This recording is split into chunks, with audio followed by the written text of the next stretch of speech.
Saudações dos amigos, aqui é o Cristiano, canal Vozcom, falando mais uma vez com vocês. Acompanhem as nossas atualizações e inscrevam-se no nosso canal.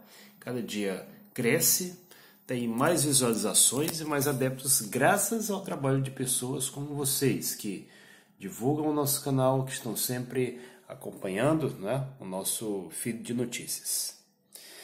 Bom, meus amigos, hoje eu quero falar um pouco a respeito de uma espécie de clichê, na realidade uma modinha, né, dentre algumas pessoas agora que se dizem comunistas, se dizem de esquerda, eu não vou nem falar em comunistas, que muitas vezes por falta do que acrescentar, devido a qualquer falta de leitura dos clássicos do marxismo-leninismo, agora aderiram, né, a essa modinha de chamar, querer acusar os outros de homofóbico. Geralmente são crianças que não têm o que fazer ou que não têm muito conhecimento nem de história nem da teoria. Crianças que pertencem a movimentos identitários que foram, a propósito, combustível querosene, digamos, para a extrema-direita nessas eleições agora, pessoas que acreditam que têm alguma espécie de autoridade moral para acusar quem quer que seja de homofóbico. O que, aliás, é uma grande piada. Mesmo porque, geralmente, as pessoas que fazem essas acusações são as mesmas pessoas que depois chamam, né, de viado, né, de gay, de outras coisas mais. Isso me faz lembrar aquele sujeito, né, que está sempre, digamos, apontando os pecados nos outros, mas ele mesmo cometendo os pecados, né? O famoso hipócrita ou fariseu. Algumas pessoas até fazem isso com o nosso canal, a propósito, né? Eu já vi por aí pessoas que aparecem irritadinhas, né, dizendo que porque o Cristiano é homofóbico, porque o canal é homofóbico, não sei o quê, e ainda acham que tem alguma espécie de autoridade para dizer o que e quem é comunista, né? Que é o que é mais ridículo em si. Pessoas que muitas vezes, no máximo, quer dizer, tem seus 3, no máximo 5 anos de militância, né? Gente que, enquanto eu militava, ainda estava nos coeiros, querendo aqui dizer quem é o que ou quem é quem. A princípio, né, o que é homofobia? Homofobia é uma espécie de ódio irracional, é um ódio irracional que leva o indivíduo a cometer crimes contra outras pessoas em razão de sua orientação sexual, né? Então, ou seja, no dia que alguém for capaz de mostrar, de apresentar aqui algum processo da justiça penal brasileira, ou de qualquer lugar, né? Não precisa ser só da brasileira, porque no dia que alguém mostrar aqui algum processo que tenha sido vencido, né, no qual eu tenha perdido por algum tipo de agressão física a pessoas em razão de sua orientação sexual, então essa pessoa vai ter alguma moral para chamar, né, a mim ou quem quer que seja de homofóbico. Se essa pessoa não tiver essa prova, não tiver esse registro legal, então essa pessoa é um hipócrita, é um criminoso antes de mais nada, inclusive passível de processo por calúnia e difamação. O que é calúnia? Calúnia é você imputar a alguém e injúria ainda mais. Ainda tem isso. Calúnia é você imputar a alguém um fato criminoso, se bem que nesse caso não seria cabível calúnia, porque não existe crime de homofobia no Brasil. Mas sim por difamação e por injúria. Né? Difamação é exatamente você alegar coisas que outra pessoa não fez, e injúria é você alegar uma coisa que outra pessoa não é. Então, ou seja, essas pessoas, né, que tanto gostam de alegar que somos homofóbicos deveriam ser bastante gratas pela nossa benevolência de não ter aberto ainda um processo penal e cível, né, que isso é coisa que inclusive eu poderia ganhar um bom dinheiro na justiça, exatamente por se tratar de uma acusação difamatória e injuriosa, em algo que essas pessoas claramente não têm como provar. Mas agora, fugindo um pouco disso, né, ou melhor, expandindo um pouco o assunto, quem são essas pessoas? São geralmente militantes de movimentos identitários. Os movimentos identitários são erva daninha para qualquer organização que se diga de esquerda, não vou nem dizer comunista. O povo brasileiro, para ser mais exato, o povo trabalhador, não tem nenhum tipo, não nutre, né, nenhum tipo de tara, de fetiche por ver dois barbudos se pegando, né? Ou duas mulheres se pegando.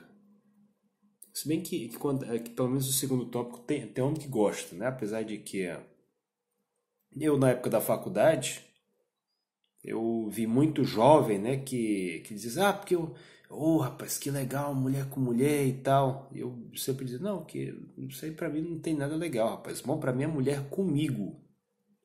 A mulher tá com outra mulher, é uma coisa que sinceramente eu não vejo porque que eu deveria nutrir algum tipo de admiração por isso. É algo, eu diria até lamentável, né? Porque ali a mulher é o quê? Uma mulher é uma futura mãe. Antes de mais nada, antes de qualquer coisa, é uma potencial mãe. Então, quando uma mulher, quer dizer, se rebaixa a ponto de, digamos, estar colando velcro, né, com outra mulher, em vez de estar formando uma família, isso é muito triste. Apesar disso, eu acredito que as mulheres, né, nesse sentido, elas ainda exigem a nossa compreensão, porque a grande verdade é que tem muito homem safado. Né? Outro dia eu conheci uma moça mesmo, comunista, estuda na França, e ela nunca chegou a conhecer o pai. Quer dizer, um sem vergonha que dormiu com a mãe dela e depois se mandou. Infelizmente, né, como ele, tem muitos homens que fazem a mesma coisa, e muitas vezes isso, né, causa traumas na mulher que, em razão desses traumas, para superá-los, ela acaba indo buscar os braços, né, de outra mulher, quer dizer, para fugir da solidão, né, para não ficar sozinha. Então isso é uma coisa que acontece, e acredito que o homem, nesse sentido, ele deve ser compreensível, e é uma forma de ajudar a mulher, né, exatamente reunindo-se a ela a despeito de seus possíveis desvios, digamos assim. Agora, no que diz respeito aos homens, o que é essa história de LGBT que esse pessoal tanto fala? O famoso ativista LGBT. Isso aí é o bom e velho sodomita. É o bom e velho sodomita. Por que uma pessoa que segue as ideias do Magister Teuto, por que uma pessoa que segue, né, esse grande professor tem que estar preocupado com a história de defender privilégios para sodomitas? No Brasil, que eu saiba, não existe nenhuma lei que proíba dois homens de exercerem a famosa sodomia. Né? É evidente que é uma prática que, como bem mostrado pela ciência, colabora para o aumento de casos de câncer anal, além de expor o sujeito a várias DSTs, mas isso é vida particular. Então cada um faz, né, o que ele bem entende com a sua vida. O problema, claro, é quando o sujeito sai na rua com a placa, ou sai, né, na internet o tempo todo, como muitos aí gostam de fazer, se bem que geralmente quem faz isso na internet faz na rua. Né? Tipo dizendo, porque nós somos normais, né? Nós somos, isso aí é normal, isso aí precisa ser estimulado. Né? A ponto de chamar o nosso canal, nosso trabalho aqui, que é um trabalho aberto para todos, né? Lembrando que o nosso conteúdo aqui é um conteúdo democrático, um conteúdo feito para pessoas de orientação tradicional, de orientação não tradicional, homem, mulher, criança, quem quer que for. Se aqui, tipo, o nosso canal é proibido para pessoas de orientação não tradicional, aí sim essas pessoas teriam alguma moral para me chamar de homofóbico, para dizer que o nosso trabalho exerce algum tipo de homofobia, quando na realidade não é assim. O sujeito que tem a sua orientação tradicional e é seguro de si, ele não precisa estar por aí se mostrando, né, como tantas pessoas gostam de fazer.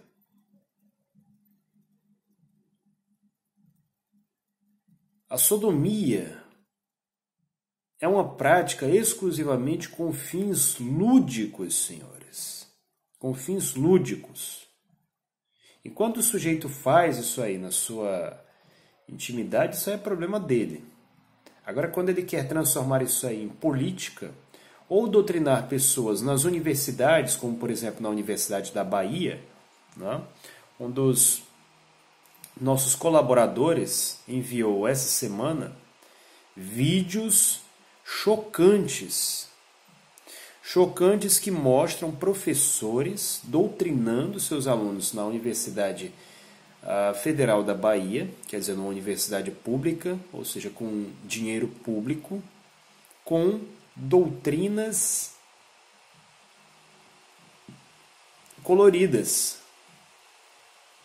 E o que é pior, para os alunos do curso de Geografia, foi obrigado ter que frequentar essas palestras que tiveram, dentre os seus palestrantes, um travesti do Ceará. Quer dizer, agora, né, isso é a prova que corresponde à verdade inexorável de que em determinados meios brasileiros o homossexualismo, a sodomia, já não é mais uma opção, uma orientação, e sim uma obrigação. Quando o sujeito chega para caluniar o nosso trabalho dizendo, né, que nós somos homofóbicos simplesmente porque nós não fazemos aqui 24 horas por dia propaganda, né, da sodomia, isso significa que no subconsciente desse indivíduo, né, que provavelmente passou por alguma espécie de lavagem cerebral do seu professor universitário, então essa história de homossexualismo já se tornou uma obrigação, como se cada pessoa tivesse, né, que tá exaltando o fato de dois pederastas quererem queimar a rosca. O homossexualismo, a sodomia, é uma prática lúdica, uma prática que, como já foi dito aqui, não existe nenhuma proibição para isso na lei brasileira. Se ainda existisse uma lei que dissesse que isso aí que é proibido, como existia, por exemplo, na União Soviética, então ainda faria algum sentido estar, né, protestando contra isso. Aliás, bastou que caísse a União Soviética para que o mundo capitalista, o mundo imperialista, impusesse isso aí como algo completamente respeitável, né? Como se isso aí fosse algo que gerasse vida, né? Como se existisse alguma espécie de beleza nisso. Entretanto, o grande problema do credo pós-moderno, da modernidade de uma forma geral, é que hoje em dia não existe mais a preocupação com a beleza. A beleza é algo fundamental. Se você vai fazer, por exemplo, um prédio residencial, então você tem que fazer algo bonito, exatamente para que as pessoas que moram ali possam se sentir bem, possam ter o prazer de morar naquele... Dizer, essa aqui é minha casa, bonita. Quem não quer ter algo bonito? É uma questão de estética. É questão de beleza, que é sim fundamental.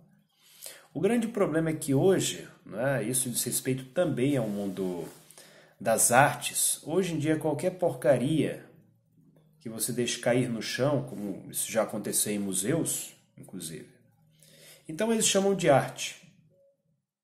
O famoso museu, um garoto perdeu os óculos e várias pessoas começaram a tirar fotos, né, acreditando que aquilo era um trabalho de arte. Isso é por influência da cultura britânica. A cultura britânica, para quem não sabe, um artista muito famoso, fez uma exposição na qual ele simplesmente colocou uma privada como exposição de arte e disse que aquilo era arte. Ou seja, algo sem beleza, algo sem alma, digamos assim. Algo que não ensina você, não traz absolutamente nenhum benefício. E ele chamou de arte. Simplesmente uma privada no meio de uma sala. E houve pessoas que foram nessa mesma onda. Se esse aqui colocou uma privada, então vamos colocar agora uma exposição de arte com retratos de um ânus. E chamou isso de arte. Quando na realidade nisso não existe nenhuma beleza e nem mesmo moral. A coisa mais bonita que pode acontecer a um ser humano é exatamente a concretização de uma união afetiva, de uma união, para ser mais exato, conjugal. Um homem e uma mulher. Qual é a beleza da união de um homem com uma mulher? A resposta está em todos vocês que estão assistindo a nosso canal. Se não fosse um homem e uma mulher terem se unido, nós não estaríamos aqui assistindo a esse canal. Nós não teríamos um dom tão importante, tão valioso, que é a questão da vida. Um homem e uma mulher produzem um grande milagre que até hoje a ciência não conseguiu explicar da melhor forma possível, que é o milagre da vida, senhores. Da vida. Um homem e uma mulher geram uma vida. O que um homem com homem vai gerar? O máximo que um homem vai gerar com outro homem, vamos falar a verdade aqui, é um pedaço de cocô, meus amigos. Agora me digam onde é que está a beleza disso. Me expliquem aí por que isso tem que ser normatizado e transformado numa instituição. Isso aí não gera vida. Muito pelo contrário, gera morte. Pois nós sabemos muito bem que, infelizmente, grande parte dessas pessoas são pessoas que mais cedo ou mais tarde adquirem doenças sexualmente transmissíveis. A prática constante, né, do coito anal leva ao desenvolvimento do câncer anal. Mas porque tem homem que faz isso com a mulher dele. Sim, ninguém aqui está dizendo isso. Só que um homem e uma mulher também faz isso, né, com fins lúdicos, fins de geralmente estimular a libido, geralmente até mais do homem do que da mulher. Apesar de que muitas mulheres também, né, são estimuladas com isso. Uma prática, quer dizer, com o objetivo de estimular a libido, que geralmente é como é que eu posso dizer, a exceção nessa prática. Com exceção talvez de algumas culturas, eu já ouvi dizer, né, de alguns homens que namoraram meninas de determinada religião, que é bastante rigorosa com a questão da virgindade, que algumas meninas, muitas vezes seja para satisfazer os seus namorados, seja porque elas mesmas querem, né, acabam, digamos, seguindo o caminho alternativo durante a prática do coito. Então isso acontece, mas não com a mesma frequência com que esses indivíduos de quem eu falei exercem essa prática tão repulsiva, né, quando acontece entre homens. Porque isso não gera vida. Antes de qualquer coisa, isso gera morte, isso gera câncer, isso gera DSTs, isso gera fissuras, né, isso gera uma série de problemas. Então, quer dizer, se nós realmente tivéssemos algum tipo de fobia, nós não estaríamos nos preocupando aqui com a saúde dessas pessoas, inclusive dando conselhos, né? Só que geralmente se diz que conselho não é uma coisa boa, porque conselho é algo feito de graça, né? Se conselho realmente fosse coisa boa, então seria pago. E você teria, claro, esse canal aqui pago. Esse tipo de prática, né, não gera vida, então não tem que ter uma espécie de proteção jurídica por isso. Isso aí é mero capricho, mera questão patrimonial que o direito burguês hoje impõe como norma e que determinadas organizações com fins escusos promovem a fim de gerar a força do grande capital, que quer se apossar não apenas da força de trabalho dessas pessoas, mas, digamos, da própria alma dessas pessoas. Então, concluímos aqui esse vídeo, lembrando, né, que você pode ajudar o nosso canal precisa da sua ajuda para divulgação, para melhorar a nossa qualidade técnica. Então, nós temos o nosso endereço, temos a nossa conta no Banco do Brasil, que ficará muito contente com aqueles que apoiam o nosso trabalho, feito aqui com compromisso e responsabilidade.